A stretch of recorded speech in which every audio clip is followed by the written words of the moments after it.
How's your Sunday night going, folks? Welcome to Got Your Back live stream edition. Rob Brown and Jason Strudwick, both on the show tonight. We can talk about the Oilers' Battle of Alberta victory, the home stretch. What's with all that bench bickering? We'll dig into that as well. Did you hear Derek Ryan's post-game comments? Sticking up a little for the fourth liners. We'll dig into that as well. We've got Struddy's World, Take a Lap, Ask Us Anything. Going to be a great show. Once again, we are coming at you from our Long Shot studio here in Sherwood Park.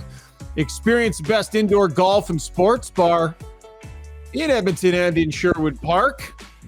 Trackman Technology. It's a great golf experience. You got great food as well. And as always, this show proudly presented by our amazing title sponsor, Sherwood Buick GMC. We've been talking about the amazing goals Sherwood Buick GMC has been accomplishing, and the legends down there just won their all-time best over month. 400 vehicles sold in 1 month. They know what they're doing down there. Their process is streamlined. They know how to treat customers. They get you in and out. They respect your time. Go see Phil and the amazing crew. Tell them Got Your Back sent you, and you will receive 3 free detail packages on new or used vehicles, as well as specialized pricing. We'll see them at 10 Auto Mall Road. GMCpod.com is the website. Weren't able to get up and running on YouTube live tonight, so we are only on Twitter, unfortunately. We'd like to apologize for that. We're going to keep working on it, and we will get things sorted out. Jason Strudwick and Rob Brown standing by. Struds, I asked you how your weekend was going to be, and you went, oh, it's going to be lots of running around, busy. How was it, pal? It's exactly as I explained. It was like just busy, a lot of driving. So whatever, man. You know, tons of action, but it was good. It was a lot of fun. The kids loved it. How about you, Brownie? What happened in the Rob Brown household this weekend, bud? We started our hockey school this week, so I was on the ice for 4 hours early Saturday morning and 4 hours this morning. And then so I'm a little tired. The late night Oiler games don't help. And then my wife and I went to the Sugar Bowl today for a little brunch, little sangria and some brunch. It was really nice. Yeah, we had a nice time. Jeez, it was date day for my wife and I. That's classy. Awesome, buddy. Yeah. I'm a classy person, Strauss. I'm glad you noticed that. I've always said that. What about you, Shogger? What did you do? What did I do? What did I do? Well, let's see. I played Oakmont earlier today. Well, that was great. Definitely enjoyed that. I had the PGA Tour event up on the big screen and then played Oakmont, so that was fun. Little puttering outside, got the solarium up and running.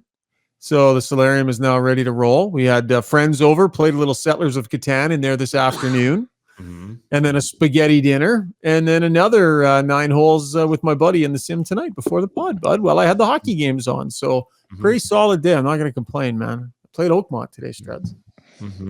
How expensive is Oakmont? Is it as expensive as they say? Yeah. Really great staff, though. Really welcoming staff there at the front there. Yeah, amazing. Is this painful? Is it painful for you, Struds? No, when it's -4, I can't wait for it to be -40 next winter, and we're going to talk again. I know.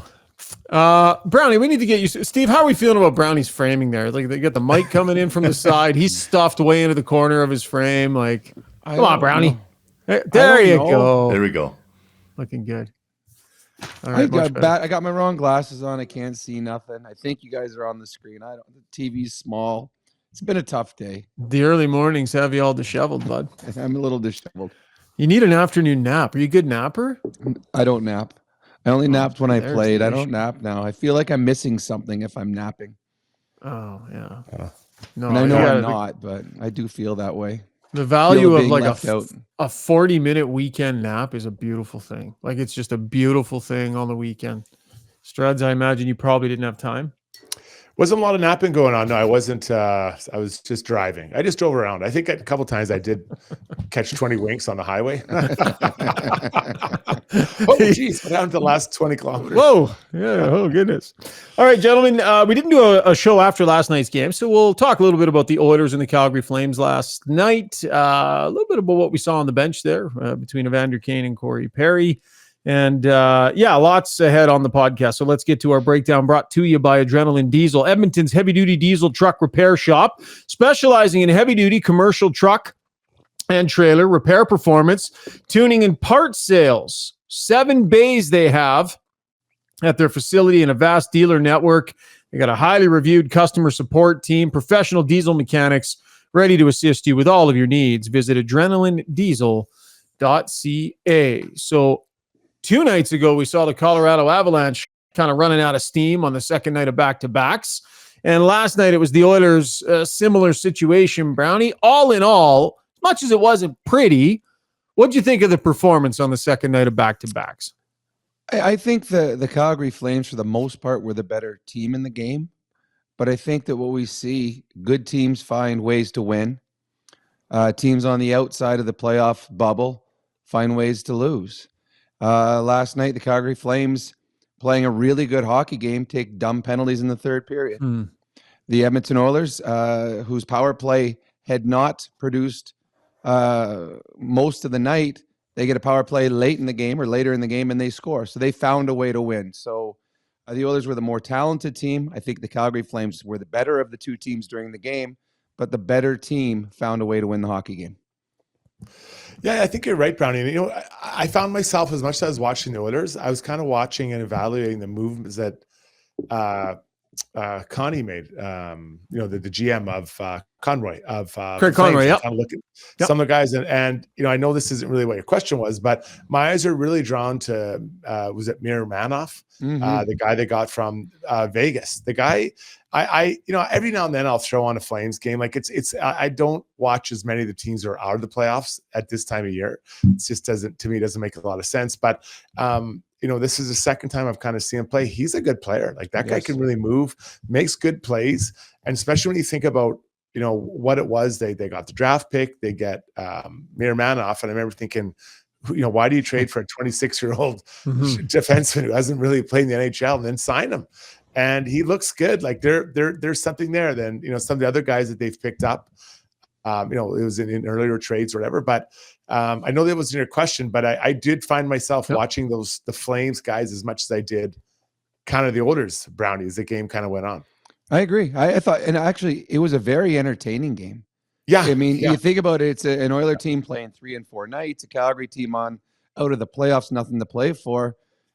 I was more engaged in that one than the Colorado Oiler game, which got out of hand. I thought it was a good game. There was a little nastiness with it. There was the bench between Corey and Kane. There was the chase of the 100 assists for Connor. There was Leon getting his 40th of the year.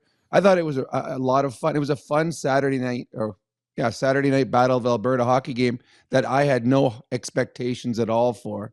And at the end of the night, the Oilers got 2 points and moved a little bit higher in the standings.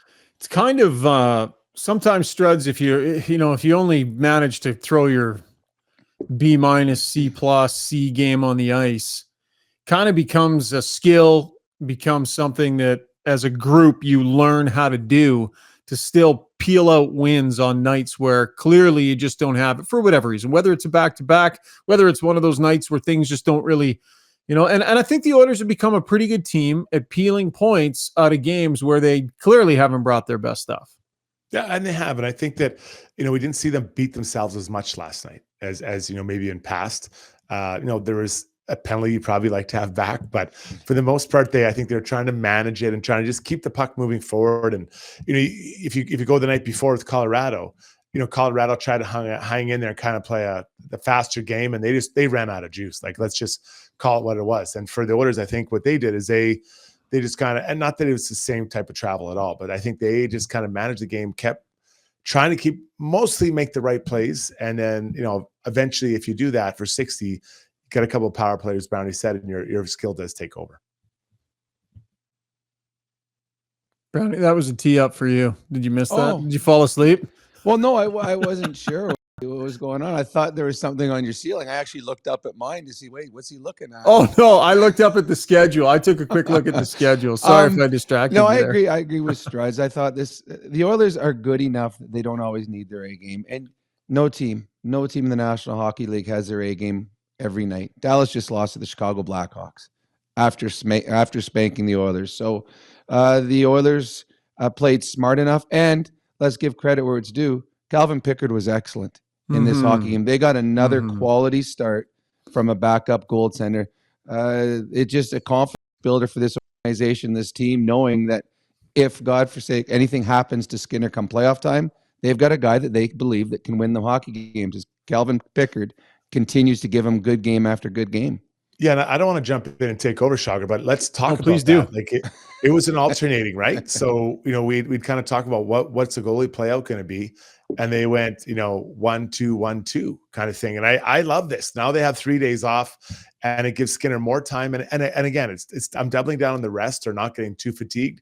But there are times here now he can tweak and keep his game sharp with the goalie coaching. And I thought actually it played out really well. It's the way I would have done it. And it played out well. Not that I'm taking credit for it, but it does. I think it just a lot of good things come out of that, guys. Yeah, I agree. The goaltending has been good, man. Like I know, the result against Dallas certainly wasn't on Pickard at all, and I thought he provided a high level of goaltending. I think you've got two goaltenders so you can confidently put in against good teams, Brownie. Either guy has shown they can go in against good teams and throw out a pretty good performance. Well, and from past teams here and anywhere around the National Hockey League, a backup goalie usually gets the Anaheims, the San Jose's, the Chicagos. You don't normally put them in against a good team. It just doesn't work that way. If you have two games on the weekend, the better team is the team that your starter is going to play against. But with the schedule and not wanting to wear Skinner down and the fact that Pickard is playing well, I mean, they've thrown him in twice against the Dallas Stars, who, along with the Oilers, are the two best teams in the Western Conference, I think. Yeah. So, and Pickard's played against them twice. So, yeah, they have full confidence in Calvin Pickard, and they should, because Calvin Pickard has played that well when he's gotten his starts. And going into the playoffs, there were so many question marks in October, November, about goaltending. I do honestly believe that Calvin and Stuart Skinner have answered every one of those questions, and the Oilers feel confident going into the playoffs with them. And the rest of the way, you can split these games. Like I honestly think it's a split. I think it's 3-3. I don't see really any reason why not to. So what do? You go Skinner against Vegas, and then you got the Coyotes and you got the Canucks. Which one do you give Pickard, Struds? That back-to-back on the weekend, Coyotes, Canucks, back-to-back. I think if I believe I would just alternate, right? It'd be, I think as I look, yes. Skinner, Pickard, Skinner. Actually, maybe not. Yeah, maybe. Yeah, you're right, Struds. That gives Vancouver and Vegas to Skinner, and that gives Arizona to Pickard. That's what I would do. It's just the end, right? Because then you get Coyotes Avalanche at the very end. You could flip-flop it there if you want. I think, Struds, sorry to step on your toes. I think that'll depend on where the schedule is or what the standings are. Yeah, fair point. Yeah, because that last game could mean nothing for anybody. Yeah. Or it could mean everything against Colorado, right? Yeah, for sure. Okay, let's talk about the fourth line. We're going to push the discussion about Corey Perry and Evander Kane into our takeaways segment. I want to discuss the fourth line. Not sure if you guys heard Derek Ryan's comments after the game, but in this game, the fourth line comes up with a big goal, right? I think it was the only even strength goal that the Oilers ended up putting on the board, and it was a big one. But let's get to the Weiss Johnson Soundbox here, where they're offering $200 off their Fantech HEPA filter system. Be proactive and keep the air in your home clean. We got another forest fire season like we did in years past. This filtration system will make a big difference, taking the smoke out of your home, and it'll be especially helpful for those with respiratory issues. Contact them for this fantastic deal by visiting weiss-johnson.com today. Weiss Johnson. Oh, Steve-O! Oh, man, you're lucky that we're not on YouTube because you would be getting carved up in the comments. Oh, people are still commenting, and here it comes for sure. I got a couple things going on right now, so there are people who only come to this podcast for the Weiss Johnson jingle. That's the only reason they're even here. And you managed to muck that one up, buddy. Oh, I've never told you this, but that's the only reason I accepted your job offer was because of that Weiss Johnson. To roll the Weiss Johnson jingle. Yeah. So post game, Mark Spector fires a question at Derek Ryan. I don't know. I kind of got the sense Ryan didn't love the question, and let's take a listen to his answer. Kind of defending the role outside of putting up points of the fourth line players. When you get to the playoffs and the big games, it can't be just the top line scoring and the top guys. It's got to be everybody. Last two games, you're getting goals from everybody. Is this a team building towards the recipe that it's going to take to win when it counts? Yeah, you know what?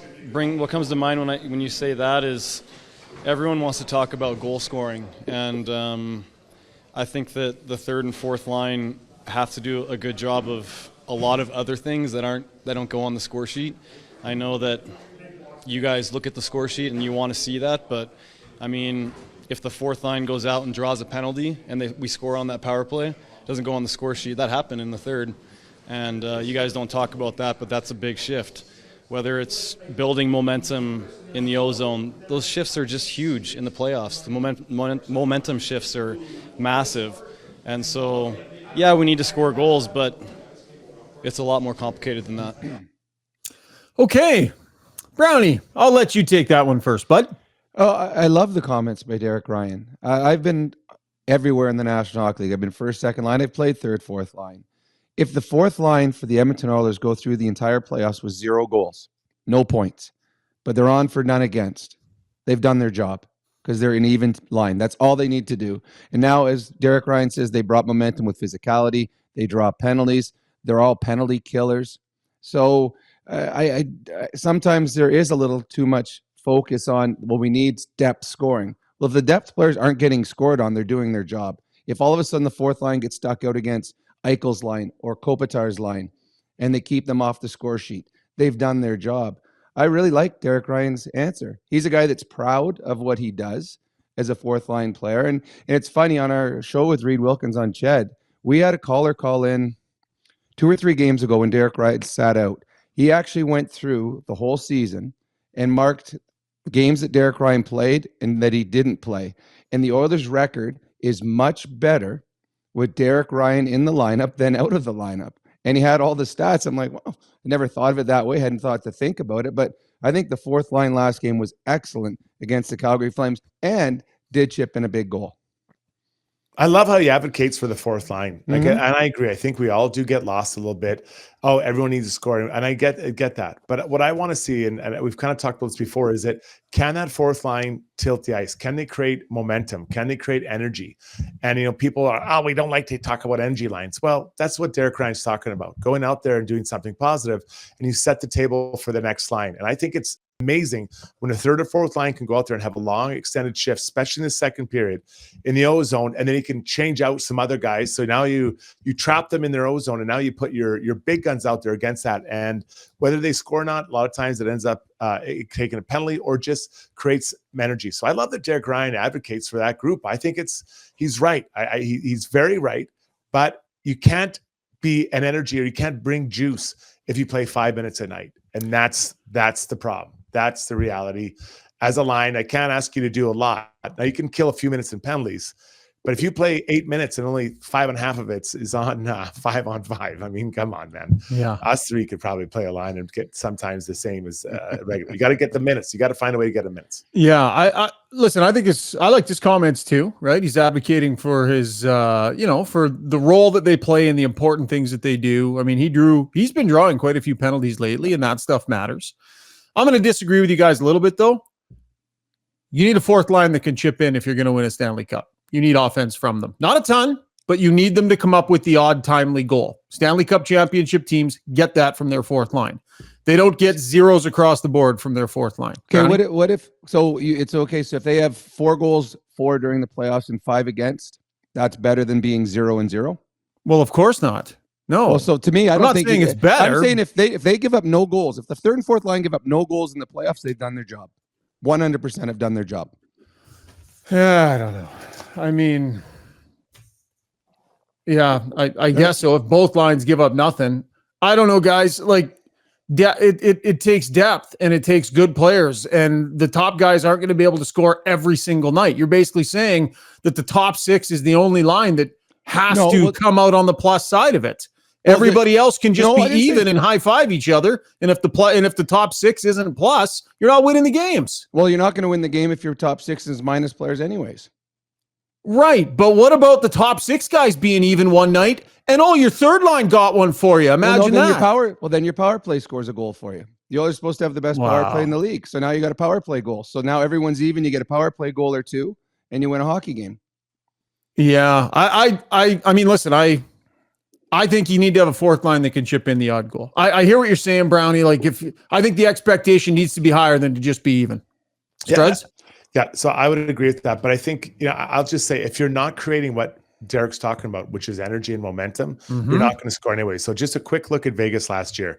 Keegan Colasar, 2 goals in 22 games. I think as my memory serves, they were fourth liners. William Carrier, 18 games, 2 goals.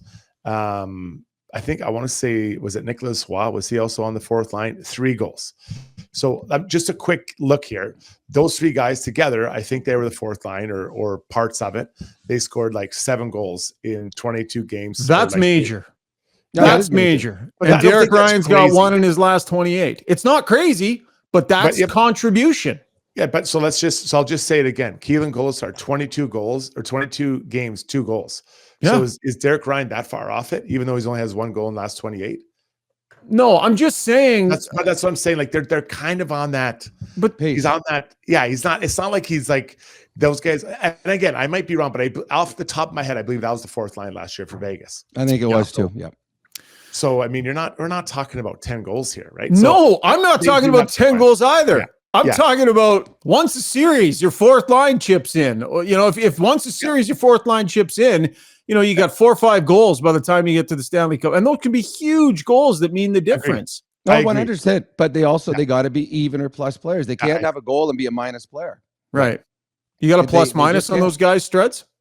It's not coming up here on the stats I have. Okay, but no problem. Let me take a look and they won the Stanley Cup. Yeah, it's a good conversation. And I understand what Ryan is saying. And I think maybe he took a little bit of umbrage to Speck's question with the idea that you're going to have to score if this team is going to win.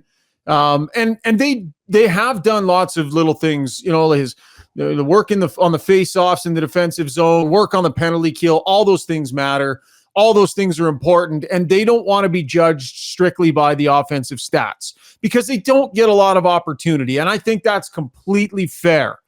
But you go wire to wire in the playoffs without any contributions from your fourth line, and I don't think you're getting where you want to go. Anything, Struds, or we can move on? I don't think the Vegas had any minus players in the playoffs last year. Yeah. Just a quick perusal. They're mostly even. We'll move on. Let's get to our Relentless player of the weekend, I guess we will say, brought to you by UCAN Youth Services. If you are looking to hire entry-level staff for your company, UCAN Youth Services trains youth in pre-employment skills to help get them ready, willing, and able to join your team. It's just a great program. Check out www.ucan.ca for more information. Struds, who are we going to give the nod to, bud? I don't know if this player's got it before, but I think he really deserves it, which is just night in, night out. When he gets the opportunity, he does what he can, and he's really had some good games for the Oilers. I'm going to go with the big pick, Calvin Pickard, as a Relentless player. Just not just for last night, but I think just stretching back to, early in his time up here at the Oilers. I think it's been crazy what he's accomplished, and nobody thought that was possible. Well, if you go through, if the Oilers do win a Stanley Cup this year and they go back and talk about the stories, because there's always stories that happen during a Stanley Cup championship season, I think one of the big stories will be Calvin Pickard. The pressure he came up when he came up, both goaltenders were struggling. You got a guy making $5 million cents to the minors. No one really gave Calvin Pickard a chance. I remember on this podcast we're saying there's no way the Oilers are going to win a Stanley Cup if Skinner and Pickard are your 2 goaltenders. And Pickard's proved everybody wrong. So I think he is one of the big stories of the Oilers this year. Would have been an awesome nominee for the Masterton as well. Vinny Darnay is a great nominee for the Masterton. The Oilers with a couple of excellent stories happening on their roster. And guys like that, just give the team a little bit of mojo, Struds. Guys like that, just they're appreciative to be there every single day. They're appreciating being in that locker room. I think that's good. That's good vibes on a team to have guys like that, Struds. Well, everyone feels good about like that story, right? Because those guys, no one, Vinny, no one thought he was going to make the NHL, and Calvin, we thought his time had set, right? He was over. So guys in the dressing room, they love that.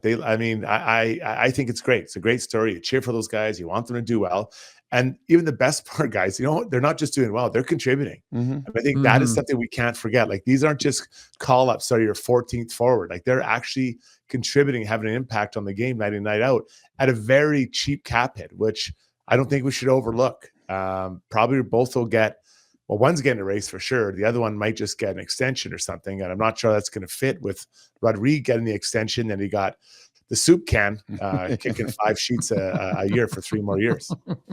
It'll be interesting to see. All right, that was the breakdown Brought to you by Adrenaline Diesel and our UCAN Youth Services Relentless Player of the Weekend, deservedly given to Calvin Pickard. Okay, we're going to go to commercial break. When we do, guys, I don't want you guys bickering, okay? Commercial breaks are not for bickering. It's for team building. I don't want any arguing. I don't want any dissension among the ranks. We got to keep it on the rails. Everybody be kind to one another.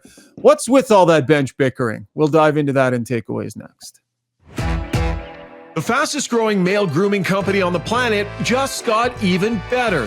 Backscape 2.0 with a revolutionary friction fit handle makes the razor easy to pop in and out to shave not only your back, but anywhere on your body. And those hard to reach spots just got even easier with the new ergonomic design. Backscape's new titanium shave head makes for a smoother, more comfortable shave that respects your skin. Backscape 2.0. Stay smooth, gentlemen. Rodeo clowning felt like an exciting opportunity. Boy, was I ever wrong. The bulls. So predictable. But you know what's exciting and unpredictable? PlayAlberta.ca. I can bet on any sports game, play online casino games anytime, and buy lottery tickets anywhere. PlayAlberta.ca. Go all in on excitement. Sign up today and get over $100 in welcome bonuses. Remember, if you gamble, use your game sense.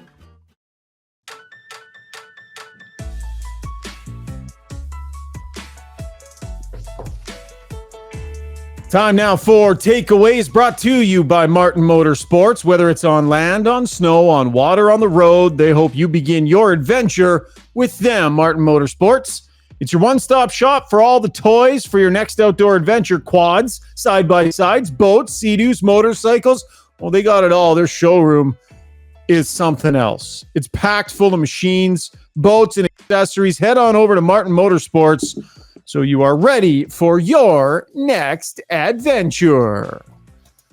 The cameras don't lie. I haven't seen any lip readers come out with a transcription yet of exactly what was said. I'm not sure if it matters. The gesticulation, the slamming of the gates, the clear frustration, the arguing. If it's a one-off, we're probably not really discussing this too much, but it's not a one-off. We've seen a few animated discussions, we will say, a couple of them involving Evander Kane on the bench. So, Struds, what did you make of what you witnessed there between Kane and Perry? Well, two older veterans, right? Kind of going at it. And Perry, Perry has quite a track record of winning, and I think he really has a feeling or a sense of what the team has to do to have success. And it's obvious that Perry wasn't feeling that Kane was doing that, right? It's pretty rare you don't see that much kind of going back and forth like that on the bench. At least you'd see it odd time, but not that often. So I really like that Perry that's why he's here. That's why Corey Perry's here, whether it was with Kane or whomever. He's expressing how the game should be played in his mind to have success, Brownie. I agree. And I've been in conversations on the bench, and I'm sure you have too, Struds. No conversation goes from 1 to 100.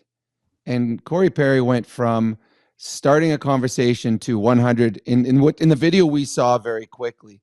My guess, and this is, I know nothing. I have no inside information, but my guess is he said something, whether it was loudly or in a calm voice, and he didn't like the answer or the body language or the expression back. And that's what set him off. I rarely, for everything I've said, I've heard about Corey Perry, and we all saw Kevin Bieksa between periods talk about Corey Perry. This is not his MO. This isn't what he's like. So for him to come off, and if there's something that he didn't like on the ice, for him to go bananas about something he didn't like doesn't sound right.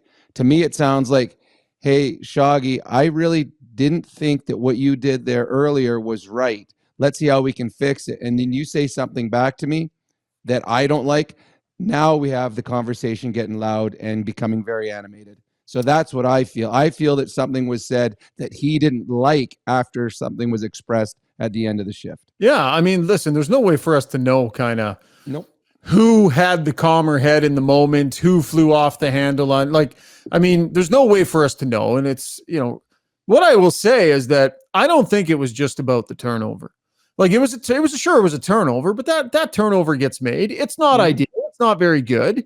And Evander Kane would probably know that, but there's no way that you go that snap show on the bench from a guy turning a puck over like that. I think it probably had something to do with the horrendous penalty that he took, the fact that they buried one immediately, and the fact that, to my eye, that line got skipped over at least once after that power play goal against was scored. So you've got Kane taking a really undisciplined penalty, the line getting bumped out of the rotation, and then finally getting a look on the power play, and then that mistake being made. And yeah, some frustration. So I think maybe, and again, we're guessing. We need to be fair to everybody here. We don't know. But that turnover, if all it was that turnover, then Corey Perry overreacted. He was being too hard on him because that play happens all the time, Brownie. Oh, I agree. So that's why I don't think it was that. I think it could be accumulation of stuff, or something was said and he did not like the response that he got. And I agree 100% with Struds. They brought Corey Perry here because of his championship pedigree. He's won. He knows what it takes to win, and he wants it to be played the proper way.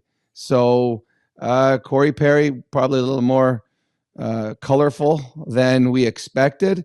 But if this sets he and his line mates in the right direction, I'm all for it.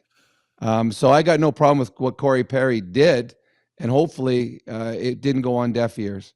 Yeah, and by the way, Corey Perry took a bad penalty too, so it wasn't just Evander Kane, but and so did Leon. Yeah. Oh yeah, and so did Leon. Yeah, and that's fair. And I just on Kane's penalty or penalties he's taken. I want him to take some penalties. Like if it's an aggressive penalty where you're running someone or setting the tone on another team's top player or top D, I'm happy to kill that off. But that penalty last night, it was like a very weak slash. And the guy reacted like his arm had been chopped off. Like that's not the reaction at all. But that one, you're not getting, there's no value to that one. It doesn't make sense. So a more aggressive, hard forechecking, a little bit maybe from behind, I'll take that one. But not and that. The time of the game too, Struds. Yeah, fair. It's when you take the penalty. You just don't take a penalty at that moment. So I mean, yeah, this is something. I know that Ryan, we talked earlier, and you weren't upset with when Leon slashed someone earlier about 3 weeks ago. Yeah, it was against LA. Yeah, I was willing to give him that one. And I said, the problem that I had with it is it's not a one-off. He did it in the playoffs last year, and then we saw it against the Flames last night. He's got to get that out of his. He's too valuable a player. And last night, again, it's against the Flames. Who cares? It's a nothing game. But if that's the LA Kings or the Vegas Golden Knights, and you just took yourself off a power play because you didn't like what he did to you, you're a better player than that. You don't need to do that. And he's done it too much over the last couple of years, especially in the playoffs. Yeah, and I think that's completely fair. He can't be doing that this year. And during the regular season here, maybe get them all out of your system, get it sorted out. But I do like the fact, and I paid close attention to it. I like the fact that Knobloch didn't play those guys. He skipped over them for an entire rotation, which we haven't seen him do that very often. Now I was thinking, oh boy, which way are they going to go here? And he went back to them on the power play. So he ended up getting them back out there on the power play. But I think that was fine. Perry had taken a bad penalty. Kane had taken a bad penalty. I think I was okay with the fact that he sort of set that standard there. Struds, what's the worst bench fight you ever witnessed during a game? You know what? I didn't see too many, honestly. Like the D-men generally didn't get very upset. I know one time in Switzerland, I was playing, and the captain, he was quite an arrogant guy and thought he was a great player. And he was pretty good, but he wasn't as good as he thought. And I was skating. I made a play that wasn't great coming off the ice, and he made a comment as I was skating by the bench. So I got up and walked towards him and gave it to him. I said, "If you have something to say, I want you to say it to my face." And he didn't say anything the rest of the year. That was it. So that was done. And I admit it was a bad pass. Brownie, how about you? Well, the worst I saw, I was in the minors. We're playing for the Phoenix Roadrunners, and we had a guy on our team, high draft pick, Keith Redmond, big tough guy, first or second rounder for the LA Kings. And the coach, I can't think of the guy's name right now, but the coach didn't play him the whole game. And with 30 seconds to go in the game, we got a bench penalty, and he sent Keith Redmond over to serve it. And Redmond was not happy. He sat there the entire night, comes off the ice, and as we're coming off the ice out of the penalty box at the end of the game, he says something to the coach, and the coach said something back, and they started a fist fight right where the Zamboni is. All the fans are watching. Our head coach and Keith Redmond throwing them toe to toe. Come on. And Jim Vesey, who plays for the New York Rangers, his father was on our team. It was Big Jimmy Vesey. He broke the fight up and blew out his shoulder, never played another hockey game after that, breaking up that fight. Yeah. So man. Keith Redmond and our coach, I can't think of his name right now, but they had a full-on toe-to-toe fist fight, and everyone's around, and all the fans were hanging over the Zamboni entrance watching it because Redmond got sent over to serve a penalty at the end of a hockey game. Who won the fight? Oh, Redmond was about 6'3", on skates about 6'5.5", and our coach was about 5'7". Although he was tough, but it was a pretty good fight. Yep, hung in there.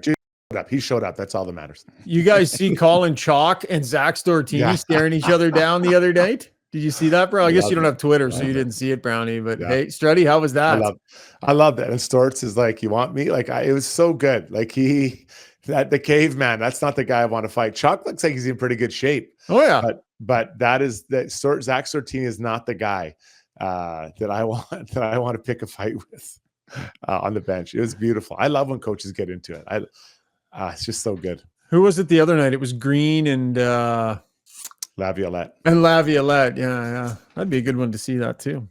All right. That was Takeaways brought to you by Martin Motorsports. When we come back, Struddy's World. Brownie, stick around. Your favorite segment, buds. Lots more to come on the show. The Brindley family has made it their mission to create the best tasting flavored rums on the planet, and they've knocked it out of the park with their Shipwreck rums. Brewed off the small Caribbean island of St. Kitts, their spiced rum is aged 4 years in bourbon barrels and infused with natural vanilla. Their Shipwreck vanilla is blended with natural Madagascar vanilla, giving it incredible smoothness. One sip and you'll agree, it truly is a vacation in a bottle. Available at your local liquor retailer. Please enjoy responsibly. Long Shots Golf is the destination for both golf enthusiasts and sports fans. Top-of-the-line TrackMan simulators provide a highly entertaining and accurate golf experience, while a full-service sports bar loaded with big screens and scratch kitchen make it a truly unique destination.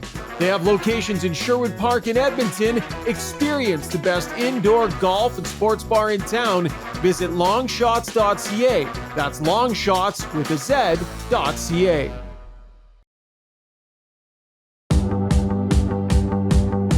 Winter is upon us, so why not make the best of it?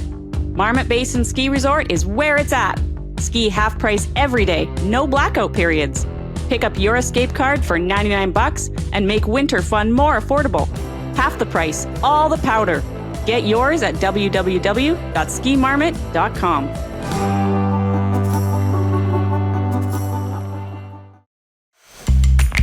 When you make a mistake, heads should roll.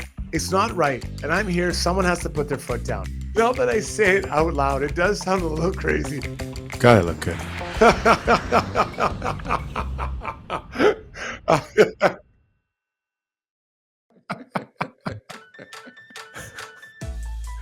Oh, the commercial break chirps.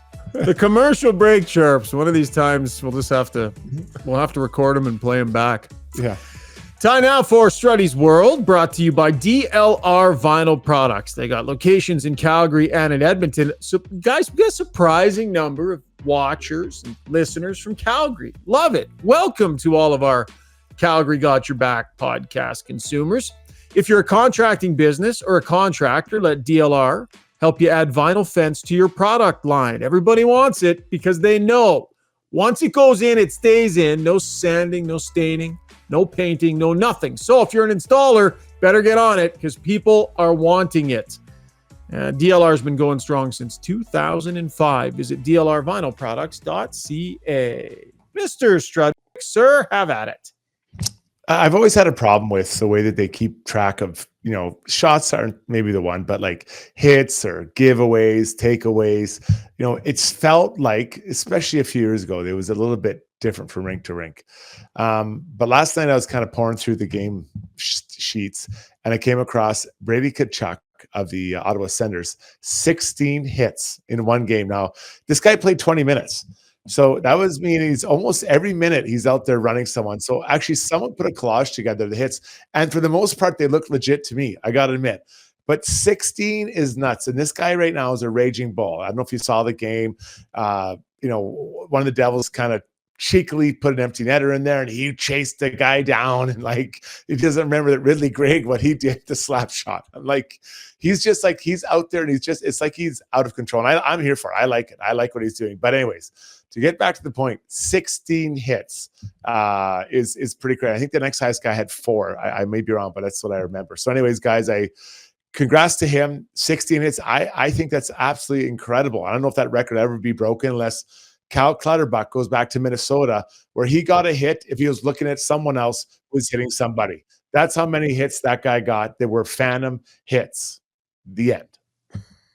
Brady Tkachuk is such a gamer, and he's a gamer in a different way. He's a gamer in a different way than even his brother Struds. Like, he brings it in so many different ways, and you get the feeling like he just, with every fiber of his being, he hates losing and hates what happened in Ottawa this year. They are in such amazing shape, Brownie, having Brady Tkachuk at the helm of the emotional temperature of this team. It's funny. I mean, no one in Edmonton is a Tkachuk fan, having Matthew down the road for all those years in Calgary. But seeing Brady during the playoff stretch in the stands, chugging beer, hanging out with the fans, I'm like, okay, that's the pro. That's what you should be as a pro. I mean, hanging with the people and just being yourself. So I like this guy. So I followed him a little more closely. And Struds, when you start talking about the hits, you're like 16 hits. I watched the videos too. I mean, he had legit, like he was running guys through the boards. And then at the end of the game, and I was giggling too, I was like, hey, wasn't it your team that caused the whole brouhaha and all that? And there was nothing wrong with the slap shot. And again, I had nothing wrong with the slap shot on the empty net.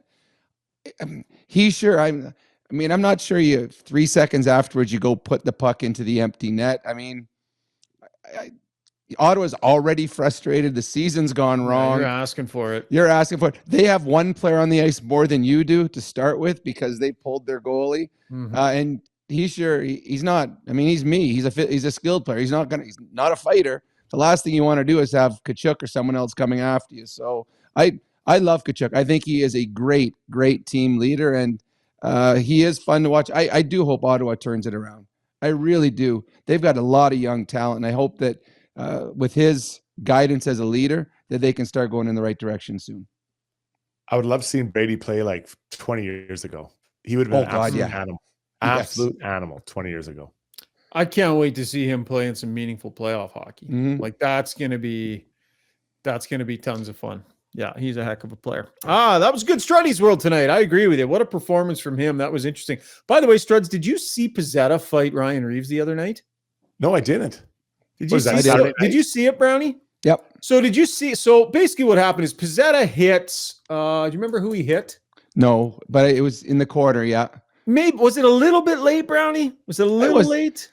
Wasn't horrible. Kind of questionable. Max Domi, Struds went over and kind of shoved him around a little bit. And so a couple shifts later, Pizzetta's lined up against Reeves. And Reeves, of course, is just like staring at him. Yeah. And you can see on the replays, like, why do I have to? Is what Pizzetta, why do I have to? Right. You can see him say that. And Reeves said something to him, and then Pizzetta just tried to get the jump on him, but Reeves kind of let go of his stick and backed away. So now they're like 50 style boxing squaring off, and it didn't go very well for Pizzetta. But I don't know, Brownie.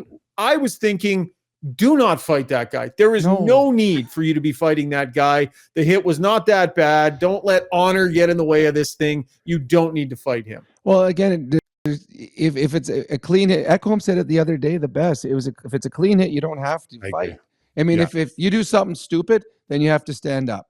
But if it's a clean hit, and the problem in that fight too, Reeves got that Pizzetta up against the boards. He kept pushing him, and Pizzetta couldn't get off. He was like stuck, and he's like, oh my. The best part of the whole thing is Austin Matthews on the bench screaming afterwards. Like he was like, just screaming. It was hilarious. They just kept going to him on the bench. Ryan Reeves, who was a healthy scratch a lot this year, has made himself into, you got to have him in the lineup. He's talk about fourth line players, bringing energy. Every time he is on the ice, the opposition team knows that. Whether you like Reeves or not, he has become an effective player in Toronto. Struds, how do you feel about Ryan Reaves being on the ice if you're the opponent, Struds? I'd like when I played, I liked having guys like that out there because I had a chance to make plays. The only thing is every now and then you have to fight him. It'd be interesting to see when the playoffs start if he still gets in there. I don't think so. But the East seems to have a little bit more maliciousness, like some bigger, meaner players than out west. Like look at Edmonton has a couple, Calgary, I don't know, Vancouver, I guess Susie and those guys are pretty big, but you're not like, oh my God, it's, so Winnipeg, there's not a lot of those, Anaheim, there's not a lot of tough guys out here to really fight on that level, but out East there is more. So maybe there is a place for them more there. Well, what if Toronto plays Florida in the first round? Florida are bullies. They play a mean style of game. I want Ryan Reaves in my lineup if I'm playing the Florida Panthers. Yeah, I don't know. But the problem is too far down the lineup. You don't want him out there against Tkachuk. No, but you want him out there in a game if it gets out of hand. He doesn't get anything to send done. a message. Yeah. Huh? He doesn't get anything done. Like when you're actually playing the hockey. I've watched some Leaf games lately. When he's on his fourth line, he created a goal 2 games ago from behind the net. Big hit, threw it out in front for a goal. Ryan Reaves, the games I've watched, he's been effective as a fourth line player. Interesting to see if he gets some ice time come playoff time. All right, that was Struddy's World. Brownie, thanks, buddy. We'll chat. We're going to do a post-game podcast after the Vegas game, and we'll chat real soon, pal. Thanks. Go get some sleep, man. Yep. See you tomorrow, Brownie. See you at lunch. Hey, bring your A game tomorrow, Struds. You got it, but I will. All right, bye-bye. All right, Brownie. When we come back, Struds and I go and take a lap. Spring is here, and if you're thinking of buying a new home during the housing market hot period, contacting a mortgage broker should be your first step. Maria Gallus with Maximo Mortgages can guide you with a stress-free experience. With access to dozens of different lenders, Maria's simplistic approach and expert advice will have you ready to put an offer in on your dream home. Take the stress out of your mortgage journey. Contact Maria Gallus at mortgagesbymaria.ca. That's mortgagesbymaria.ca. Okay, heroes, are you trying to tough it out through a sports or life injury right now? Trying to prove your mettle by grinding through, gritting your teeth? Well, Redefined Health is here to say it's time to come on in. At Redefined Health, they'll high-five you for your toughness and then get to work on helping you fix the problem. Helping athletes and heroes find better balance, performance, and injury prevention. Visit redefinedhealth.com.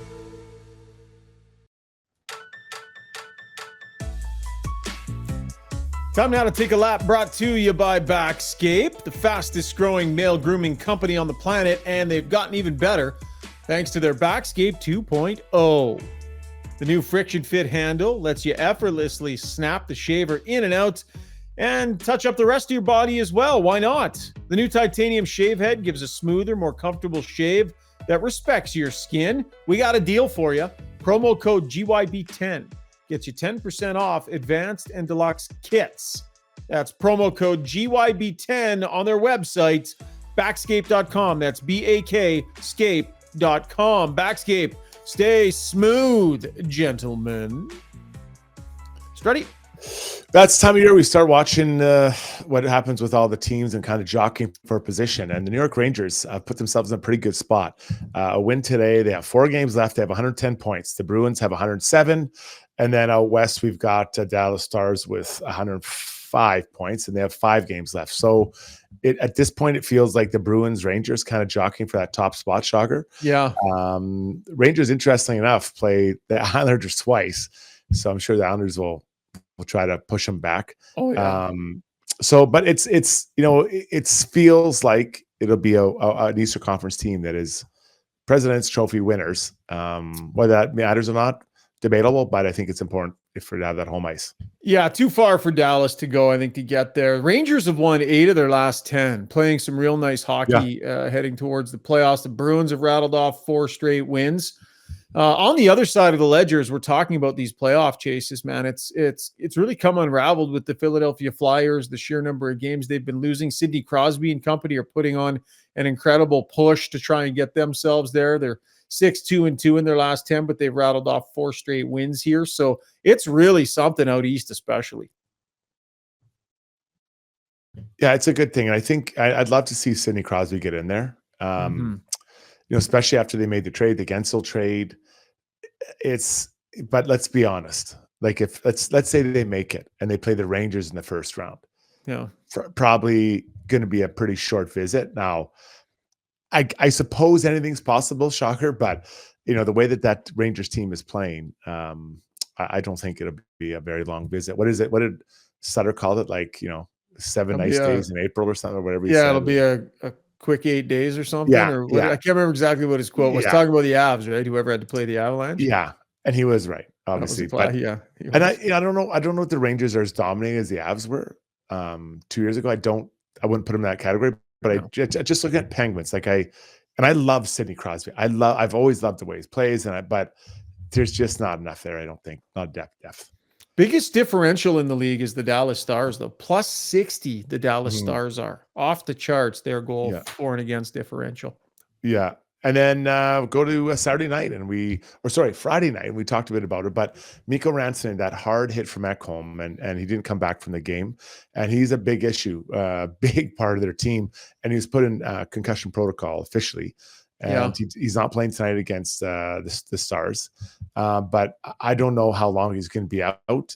Those things are hard to predict, but anytime without Mikko Rantanen is a big problem, because that top line of Mikko, Drouin, and McKinnon is unbelievable, but you take Mikko off there and replace him with insert player here. Is it Lehkonen or Nichushkin, whoever? It's a big change, a big drop, and the rest of their lines don't fit together as well after that. Is notable that he did skate by himself on Sunday. So he actually went out onto the ice, according to Bednar, skated on his own on Sunday, and he's listed as day-to-day right now. But is in concussion protocol. They're also missing Miles Wood, who's got a lower body injury.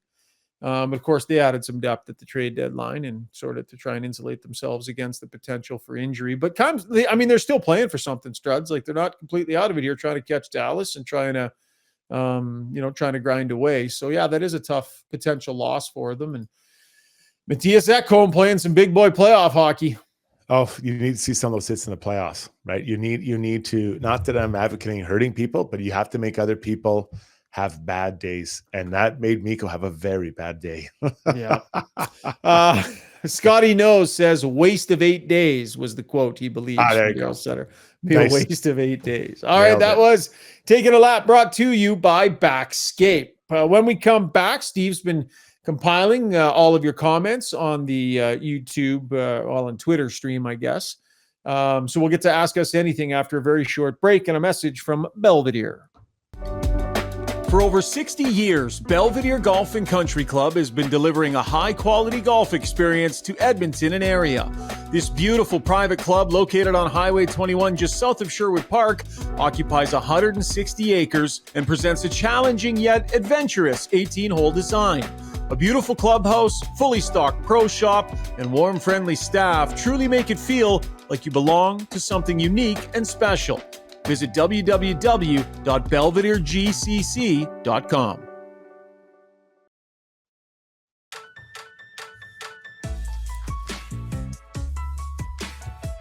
Time for you to ask us anything that you want. Brought to you by the Shark of the Park, Reenie Buclan of Maxwell Devonshire Realty. Whether you're buying or selling a home, your success hinges upon the expert advice and service provided by your real estate agent. Reenie's committed to providing clients with professional services based on experience, knowledge, skills. Call her for a no-obligation quote, 780-994-0280. Steve, why don't you hop in, bud? How's everybody making out? We're disappointed that we weren't on YouTube tonight. And again, we apologize. We'll get those issues sorted out. But we have a healthy following over on Twitter. Yep. Unfortunately, on Twitter, you can't put the comments in. So some folks hung in on YouTube and watched on both and contributed some good comments, Steve. Yep, that's right. We got a very healthy audience on Twitter and a lot of people still chatting on the YouTube chat. So lots of questions have come in still, and appreciate those from everyone. Let's start with D White. Says, with 6 games in 9 days just before the playoffs, is it time to bring in your depth players? Thinking Gagne, Stetcher, Carrick, Broberg, etc. When do you bring those guys in and out of the lineup, or do you at all? Struds. Back-to-backs, hey, Struds? Yeah, the back to back. And again, I don't know the cap implications, so I'm going to pretend that they can make it work cap wise. I think there are, I'll say, three players that have to get in: Broberg, Stetcher, and Holloway. I think those three guys have to see some ice time in the prior, because Sam Gandhi has been in the playoffs before, so he knows what it's like. But I think those are the guys that I'd be looking at. Shaggy. Who do you think's most likely to see playoff action of the guys that you just mentioned? Like, who do you think actually gets into a playoff game? I think that should be first man up. Yeah. Well, I guess it depends which side it is, but I'll say Stetcher, assuming, yeah. And then probably Broberg and then Holloway. That'd be my order. What about you? Yeah, I think so. Like, those guys have been down in the minors for a while, man. Broberg and Holloway, to suddenly bring them up and drop them into NHL playoff right. It'd be great if they could get them a couple of games. You've been advocating for that before the end of the season. But once again, we're heading into an NHL playoff year, and they don't know what they have yet in Broberg or Holloway at this level. They still don't know what they have, what they can expect from them, what they might be capable of. The body of work just isn't there. Though I am glad that they are getting tons of minutes and playing at least in the American Hockey League, Steve. A bit of a follow-up from Obelisk. He says, with Bako looking at securing home ice in the playoffs, does that influence the guys that come up? So do you leave guys down there, or do you bring them up? Is the NHL? I mean, obviously that's the end goal. So does that influence things at all? Bako's success. I think it does. I do. I think that in a perfect world, you want both your team, your A and B team, to both have success. So yeah, you're not going to mess up with it too much. So maybe that's a good point. Maybe we might not see those guys, although for one game midweek, I think it's going to be all right. Right. So, but I do think that the best thing can happen is have, that AHL team do well and have those young guys in those games. And if you need them, you pull them up because they're still playing. Yeah. The other thing too is that if they start against the Kings, like, the proximity is pretty good, right? So if you run into injury trouble and you're out in California already, it becomes pretty easy to pull somebody over if you need to. So I can't believe they might be playing the Kings. It seems incredible. Yeah. And then it's just nuts.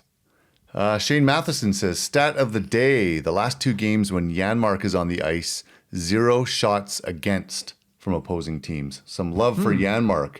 Thoughts, Schauger? Yeah, I mean, it goes to what we talked about, right? What Brownie and I were getting into it about. If you're even or better and you're not giving anything up, you've done your job. And I think fundamentally, I understand that concept. And, based on that statistic, Janmark has done his job as a fourth line player. He's a penalty killer too. He brings some value, and he's good. And he doesn't shy away from heavy hockey either, Strud. So I think there's decent value there. I still believe, though, that if you're hoisting a Stanley Cup, you've gotten contributions offensively from all four of your lines at some point. Yeah, I think that's going to happen. Honestly, I mean, look at the last while. We've seen Carrick score a goal. We've seen Corey Perry. Well, yeah, we have seen Corey, but we've seen Connor Brown score a goal. Derek's been a while, but he's really kind of on the power play or on the penalty kill. Like, there's been guys scoring, so I'm not too worried about that. But I do think they're going to find time to goals from that group. Yeah, a couple more, Steve, and then Struddy's going to get to our Play Alberta play of the day. Okay, well, some people chiming in on the Perry Kane bench situation. So Zoe R says, Perry is Kane's line mate. He's holding him accountable. I've seen people question why he doesn't chew out Draisaitl or Bouchard, but that's not his job. Chewing out guys on his own line, is his job. Do you think, thoughts on that? Is there more that happens between your own line mates in terms of accountability, Struds? Oh, I think because it's immediate reaction. Like, I just know I got frustrated but not that I wasn't chirping the top guys, but I got frustrated when they just throw the puck away. I just hold the puck. I want you to hold it, keep it down low, keep moving. If you can pass it up to me, great. I'll pass to my D-man. But the play, if that is indeed the play that frustrated Perry, was when Kane got behind and just kind of threw it to the middle. Like, we call it a hope pass. That's what they say. That is a hope pass. You're hoping it finds somewhere to go, and it doesn't usually happen. So I never like that, because we work so hard to get the puck back. Just keep it down low, keep it down there. Yeah, I think first of all, nobody's getting into it, Leon, like that. No one's going to go digging into him. I don't think it works that way. Those guys, they do so much. So whether you're on their line or not, I think calm discussion is probably, if you have something you'd like to say to Mr. Draisaitl, you probably say it calmly. Hey, Struds, if you're anybody other than McDavid or maybe a couple of other guys. Yeah. So let's talk about who could do it. I think it'd be Nurse, McDavid, Nuge, Hyman. Actually, probably Hyman's be the first one. Again, it's you can't go in there and hammer on your top player, but what you can do is you can have a conversation. Hey, man, can we just have a talk, and then pull him off to the side, because you don't want to embarrass your top guy. Not that you shouldn't embarrass Evander Kane, but it's your top guy, right? He's the one who feeds you a lot of stuff, so you can't unload on him. But doesn't mean you can't still challenge him in whatever manner you think is needed.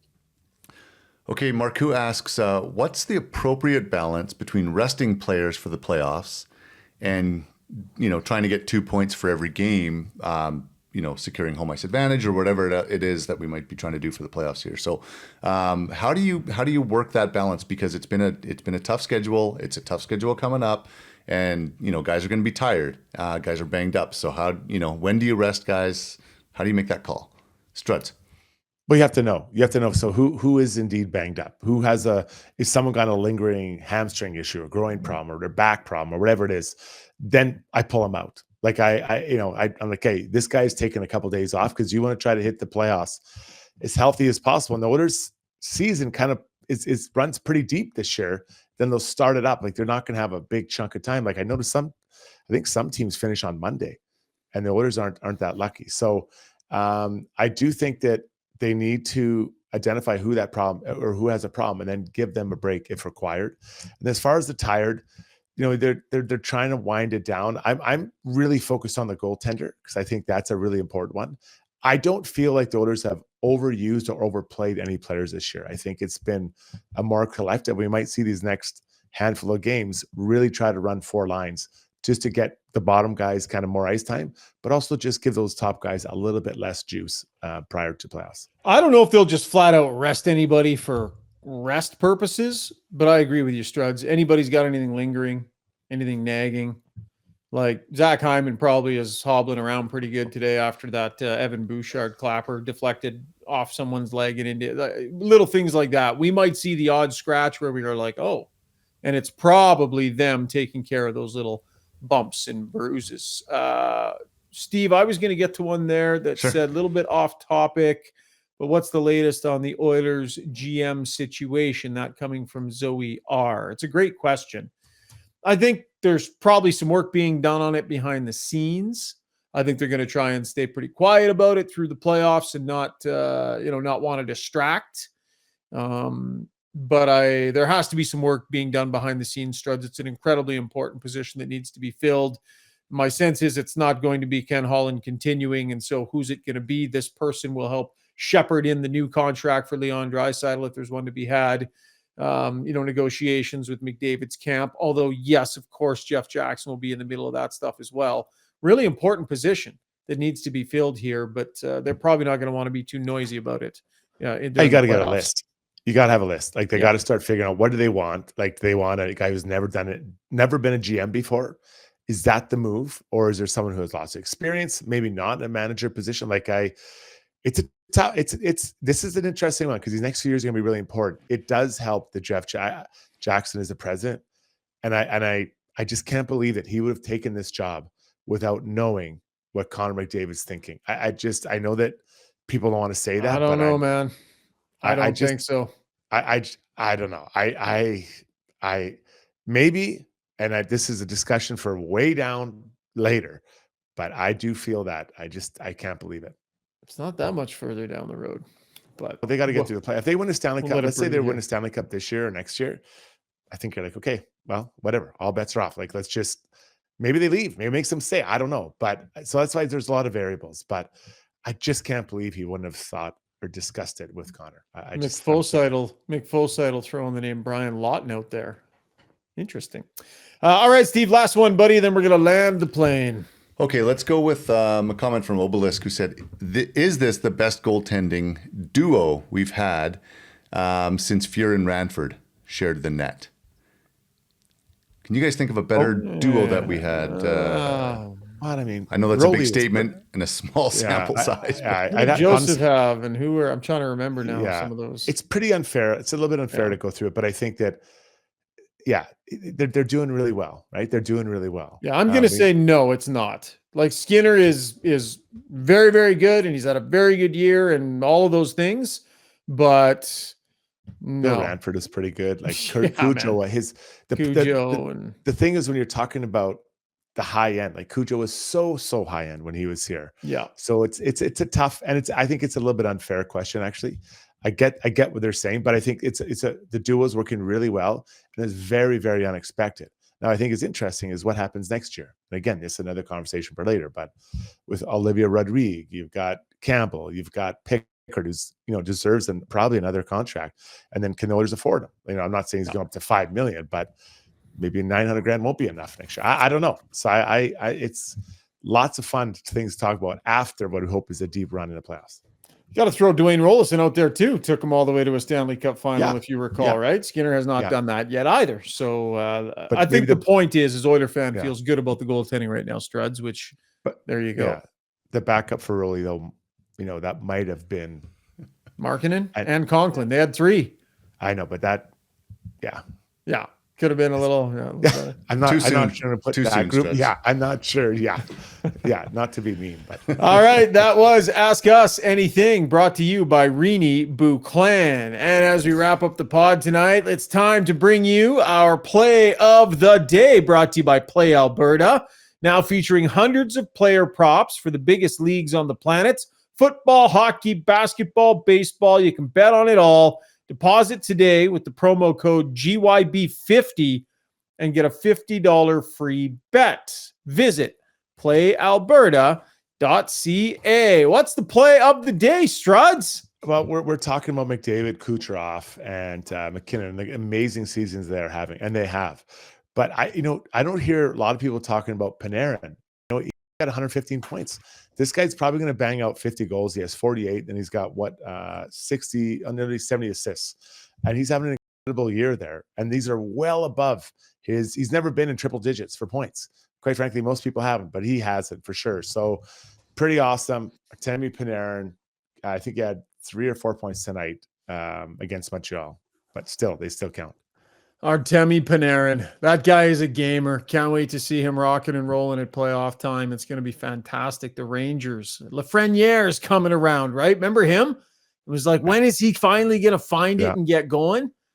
It's going to be fun, man. There's going to be some amazing matchups in round number 1. It's always an absolute blast. That was our play of the day, brought to you by Play Alberta. That's going to wrap up the show, folks. Thanks so much for your patience, for those of you that were waiting on YouTube. As I said, we'll get that sorted out. Steve, good job manning the controls behind the scenes. Struds, get some rest tonight, buddy. Big week, man. Lots of pods, lots of action coming up this week. Yeah, it's going to be fun. I'm really looking for that game Wednesday. Really looking for that bad boy. Oilers and the Vegas Golden Knights. That'll be our next podcast. We'll drop one post-game. Until then, thanks to Sherwood Buick GMC. Have a great week, and we'll chat in a few days. See ya.